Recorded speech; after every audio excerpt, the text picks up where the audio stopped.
कुछ घटनाएं ऐसी होती हैं जो सच तो होती हैं, मगर उन पर यकीन करना मुश्किल होता है।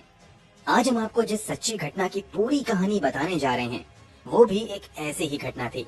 घटना कुछ यूं थी कि एक महिला गायब हो जाती है और कुछ समय बाद मिल भी जाती है, मगर मिलती है 22 टिफिन में बंद 300 टुकड़ों में। जी हाँ, आपने सही सुना, एक महिला के 300 टुकड़े किए गए थे। ये महिला कोई मामूली महिला नहीं थी, बल्कि इंडियन आर्मी के रिटायर्ड लेफ्टिनेंट कर्नल और शहर के जाने माने डॉक्टर की वाइफ थी। तो आखिर किसकी हिम्मत हुई रिटायर्ड लेफ्टिनेंट कर्नल की वाइफ की ये हालत करने की? ये पूरा केस क्या है और इस केस का खुलासा कैसे हुआ? चलिए जानते हैं सब कुछ वीडियो में आगे। यकीन मानिए, जब आप कातिल और कत्ल की वजह के बारे में जानेंगे तो आपके लिए ये किसी झटके से कम नहीं होगा। लाश के टुकड़े करने में इस्तेमाल किए गए हथियार के बारे में भी जानकर आप चौंक जाएंगे। तो चलिए बिना देरी के कहानी शुरू करते हैं। उड़ीसा की राजधानी भुवनेश्वर में नयापल्ली नाम की जगह है। यहीं एक बड़े से बंगले में इंडियन आर्मी के retired lieutenant colonel doctor Somnath Parida अपनी पत्नी उषा श्री समल के साथ रहा करते थे। सोमनाथ परिदा ने 1970 में बतौर second lieutenant Indian army join की थी, जबकि वो लेफ्टिनेंट कर्नल के पद पर रहते हुए 1992 में आर्मी से रिटायर हुए थे। आर्मी में वो बतौर डॉक्टर अपनी सेवाएं दे रहे थे। डॉक्टर सोमनाथ परिदा की गिनती आर्मी के बेस्ट सर्जन में की जाती थी। आर्मी से रिटायरमेंट के बाद इन्होंने लंबे समय तक वर्ल्ड हेल्थ ऑर्गेनाइजेशन यानी WHO के लिए भी काम किया था।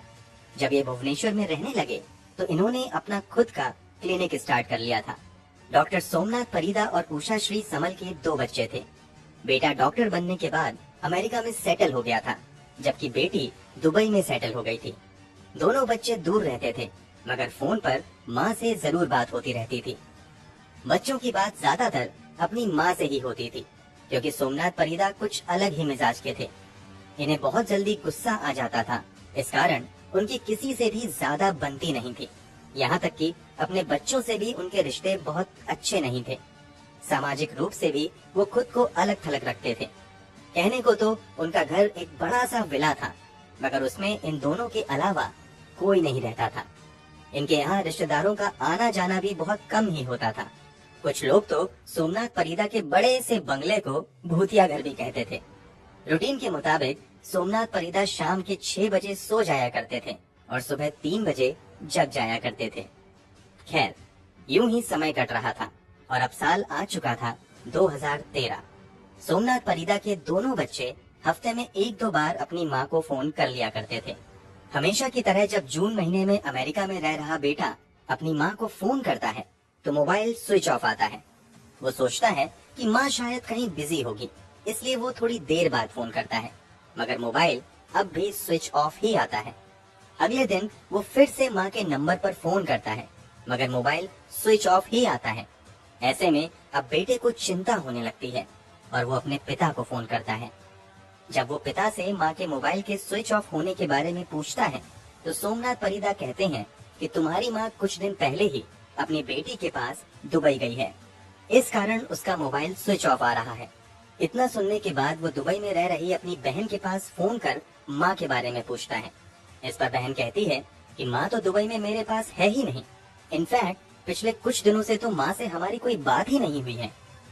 अब बेटा एक बार फिर से अपने पिता के पास फोन करता है और कहता है कि आप झूठ बोल रहे हो, माँ तो दुबई में है ही नहीं। इस पर सोमनाथ परिदा अपने बेटे पर ही चिल्लाने लगते हैं और फोन काट देते हैं। इसके बाद उनका बेटा कई बार फोन करता है, मगर सोमनाथ परिदा फोन नहीं उठाते हैं। अब थक हार कर बेटा भुवनेश्वर में ही रह रहे अपने मामा के पास यानी सोमनाथ परिदा की पत्नी उषा श्री समल के भाई रंजन समल के पास फोन करता है और उससे कहता है कि आप घर पर जाकर देखिए कि माँ कहाँ गई है, क्योंकि पिताजी कह रहे हैं कि वो दुबई में है, जबकि बहन ने बताया है कि माँ तो दुबई आई ही नहीं है। इतना सुनने के बाद रंजन समल अपनी एक अन्य बहन के साथ सोमनाथ परिदा के घर पर आ जाते हैं। वो दरवाजे पर काफी देर तक नॉक करते हैं, मगर अंदर से कोई जवाब नहीं आता है। जब ये लोग दरवाजे को नॉक करना जारी ही रखते हैं तो काफी देर बाद दरवाजे की बजाय बगल की एक छोटी सी खिड़की खुलती है, जहाँ से सोमनाथ परिदा इन दोनों से बातें करते हैं। उषा श्री के बारे में पूछे जाने पर सोमनाथ परिदा कहते हैं कि वो तो अपनी बेटी के पास दुबई गई है। इस पर रंजन अपने जीजा सोमनाथ परिदा से कहता है कि आप झूठ बोल रहे हैं, वो दुबई नहीं गई है। आप पहले दरवाजा खोलिए, फिर हम बात करेंगे।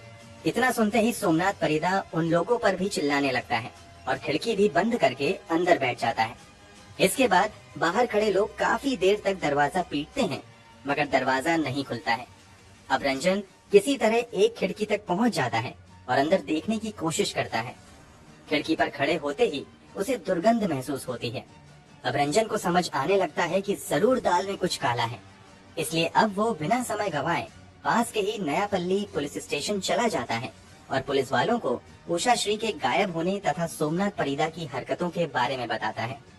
पूरी बात सुनकर पुलिस तुरंत सोमनाथ परिदा के घर पर पहुंचती है और वो भी दरवाजा खुलवाने की कोशिश करती है। पुलिस वालों के लाख कहने के बावजूद सोमनाथ परिदा दरवाजा नहीं खोलते हैं। इस कारण पुलिस वाले दरवाजा तोड़कर घर के अंदर घुसते हैं। घर के अंदर सोमनाथ परिदा बड़ी ही शांति के साथ एक जगह पर बैठे हुए थे। चूँकि रंजन ने खिड़की से जब अंदर झांकने की कोशिश की थी तो उसे कुछ दुर्गंध महसूस हुई थी, इसलिए पुलिस वाले ये समझने की कोशिश करने लगते हैं कि आखिर ये दुर्गंध कहाँ से आ रही है। इसलिए वो घर के हर कोने की तलाशी लेने में लग जाते हैं। तलाशी लेते हुए जब ये एक बंद पड़े कमरे में जाते हैं तो वहाँ उन्हें दो बड़े से बक्से दिखाई देते हैं। ये वही बक्से थे जिसका इस्तेमाल इंडियन आर्मी में रहते हुए सोमनाथ परिदा किया करते थे। पहले पुलिस वालों को लगता है कि सोमनाथ परिदा ने इन बक्सों में सेना से जुड़ी अपनी यादों को सहज कर रखा होगा, मगर जब पुलिस वाले उन बक्सों को खोलकर देखते हैं तो वो चौंक जाते हैं। पहला बक्सा खोला जाता है तो वो सामान की बजाय टिफिन से भरा हुआ था। दूसरा बक्सा भी पूरी तरीके से टिफिन से ही भरा हुआ था। दोनों बक्सों में मिलाकर कुल 22 स्टील के टिफिन थे। इतनी अधिक संख्या में टिफिन देखकर पुलिस चौंक जाती है। टिफिन के बारे में पूछे जाने पर सोमनाथ परिदा कोई प्रॉपर जवाब नहीं दे पाते हैं। इसके बाद तत्काल ही एक टिफिन को खोलकर देखा जाता है। टिफिन के खुलते ही सभी के होश उड़ जाते हैं। टिफिन में मांस के छोटे छोटे टुकड़े रखे हुए थे। एक के बाद एक सभी 22 टिफिन को खोला जाता है। पता चलता है कि सभी टिफिन मांस के टुकड़ों से ही भरा हुआ है। पहली ही नजर में पता चल जाता है कि ये इंसानी मांस के टुकड़े हैं। इन टुकड़ों को बड़ी ही सफाई के साथ काटा गया था। इन टुकड़ों के बारे में पूछे जाने पर सोमनाथ परिदा कहते हैं कि ये टुकड़ा उनकी पत्नी उषा श्री का ही है। दरअसल मेरी पत्नी साईं बाबा की भक्त थी। अचानक एक दिन उषा श्री ने अपना सर जमीन पर पटकना शुरू कर दिया और उसने इतनी देर तक अपना सर पटका कि उसकी मौत हो गई। मरने से पहले उसने मुझसे कहा था कि मेरे मरने के बाद मेरा अंतिम संस्कार शिरडी में करना। उषा की इच्छा अनुसार उसे ऐसे ही शिरडी ले जाना मेरे लिए संभव नहीं था, इसलिए मैंने लाश के टुकड़े करके टिफिन में बंद कर दिए ताकि मैं एक एक करके उन टिफिन को शिरडी ले जाऊं और वहां उषा का अंतिम संस्कार कर दूं। ये दावा अपने आप में ही बहुत अजीब था कि आखिर कोई कैसे खुद ही अपना सर पटक कर मर सकता है। इसलिए पुलिस वाले सख्ती से सोमनाथ परिदा से पूछताछ शुरू करते हैं। उधर जब उन टुकड़ों की जांच पड़ताल की जाती है तो पता चलता है कि उन टुकड़ों में सिर वाला हिस्सा शामिल नहीं है। इसलिए अब सिर की खोज शुरू होती है और ये खोज घर के अंदर बड़े से टेबल के ऊपर जाकर खत्म होती है। दरअसल सोमनाथ परिदा ने उषा का सिर काटकर हॉल के बीचों बीच रखे बड़े से टेबल पर अच्छे से सजा कर रखा हुआ था और उसे ऐसे ढककर रखा हुआ था कि किसी को भी पता न चले। सिर काफी हद तक सड़ चुका था, यहाँ तक कि सर की स्किन और बाल भी अलग हो रहे थे। हालांकि बदबू कम थी क्योंकि बदबू छुपाने के लिए सोमनाथ ने खास केमिकल का उपयोग किया था। कटे हुए सिर को टेबल पर रखने की बजाय जब पुलिस वालों ने सोमनाथ परिदा से पूछी तो उसने जो दावा किया वो बेहद ही हैरान करने वाला था। सोमनाथ के मुताबिक वो हर रोज घंटों उस टेबल के सामने बैठकर अपनी पत्नी उषा की कटी सिर से बातें किया करता था। भले ही सोमनाथ परिदा ने आत्महत्या वाली कहानी पुलिस को बताई थी, मगर पुलिस इस कहानी पर यकीन नहीं करती है और मामले की तह तक जाने के लिए अपनी जांच का दायरा बढ़ाते हुए पूरे घर में बारीकी से सर्च करना शुरू कर देती है। साथ ही सोमनाथ परिदा से भी सख्ती से पूछताछ का सिलसिला शुरू होता है और उस पूछताछ में जो खुलासा होता है वो बेहद ही हैरान करने वाला होता है। पुलिस पूछताछ में खुलासा होता है कि उषा श्री ने आत्महत्या नहीं की थी, बल्कि किसी बात को लेकर बीते 3 जून 2013 को सोमनाथ परिदा और उषा श्री की लड़ाई हुई थी। इसी लड़ाई के दौरान सोमनाथ ने अपने पास मौजूद स्टील के टॉर्च से अपनी पत्नी के सर पर जोरदार वार किया। ये वार इतना जोरदार था कि उषा श्री वहीं पर गिर गईं और बेहोश हो गईं। पत्नी के बेहोश होने के बावजूद सोमनाथ परिदा का गुस्सा शांत नहीं हुआ, बल्कि उषा श्री की जान लेकर ही सोमनाथ का गुस्सा खत्म हुआ।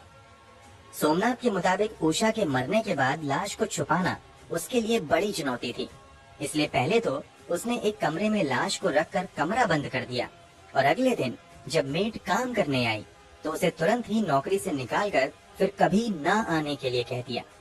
इसके बाद सोमनाथ परिदा बगल की एक दुकान गया, जहां से उसने 2-3 टिफिन खरीदी और फिर लाश के टुकड़े करने शुरू कर दिए। पहले दिन उसने लाश के कुछ टुकड़े किए और उन्हें टिफिन में भर दिया। इस तरह वो हर रोज एक नई दुकान से 2-3 टिफिन खरीदता था ताकि किसी को शक ना हो। वो रोज टिफिन खरीद कर लाता था और उसी हिसाब से लाश के टुकड़े करके टिफिन में रख देता था। फिर उन टिफिन को अपने बड़े से बक्से में रख देता था।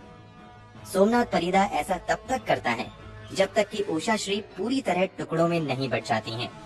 लाश की बदबू बाहर न फैले, इसलिए सोमनाथ परिदा मार्केट से बड़ी मात्रा में बदबू छुपाने के लिए इस्तेमाल किए जाने वाले केमिकल भी खरीद कर लाता है। इसके अलावा वो घर में फिनाइल का भी छिड़काव करता था ताकि बाहर बदबू ना जाए। जैसा कि वीडियो की शुरुआत में हमने बताया कि सोमनाथ परिदा एक जाने माने सर्जन थे, इसलिए उन्हें ह्यूमन एनाटॉमी के बारे में बहुत अच्छे से जानकारी थी।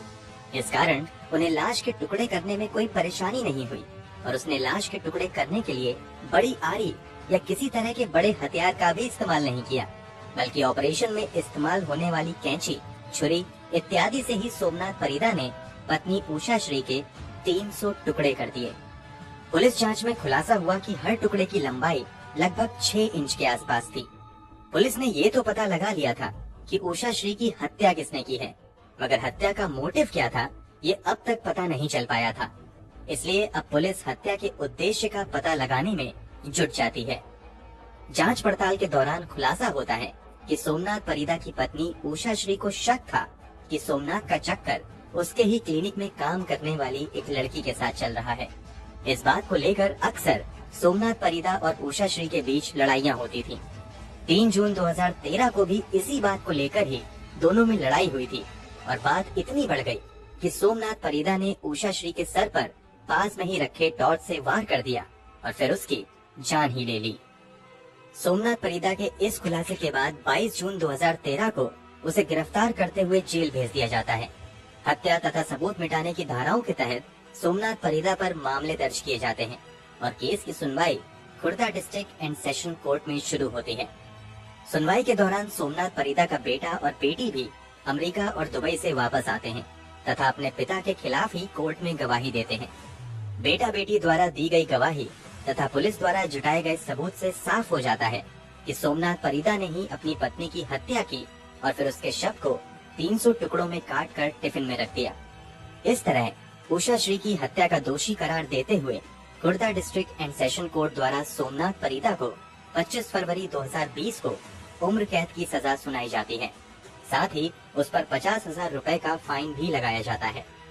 फिलहाल सोमनाथ परिदा की उम्र 80 साल है और वो भुवनेश्वर के पास मौजूद झारपाड़ा जेल में अपने सनक की सजा काट रहा है।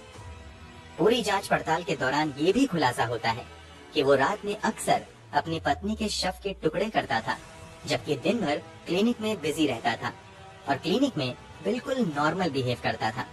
यहाँ तक कि पत्नी की हत्या के बाद उसने क्लिनिक में बड़ी धूमधाम से अपना बर्थडे भी सेलिब्रेट किया था। दोस्तों, कहानी कैसी लगी कमेंट बॉक्स में जरूर बताएं। अगर आपको हमारी मेहनत पसंद आई हो तो इस वीडियो को लाइक करते हुए शेयर भी करें ताकि बाकी लोग भी इस खौफनाक कहानी के बारे में जान सकें। अगर आपने अब तक इस चैनल को सब्सक्राइब नहीं किया है तो जल्दी से चैनल को सब्सक्राइब कर लें। चैनल को सब्सक्राइब करने के बाद बेल आइकन दबाकर नोटिफिकेशन जरूर ऑन कर लें। मिलते हैं क्राइम की दुनिया से जुड़ी ऐसी ही एक और सच्ची कहानी के साथ अगले वीडियो में। धन्यवाद।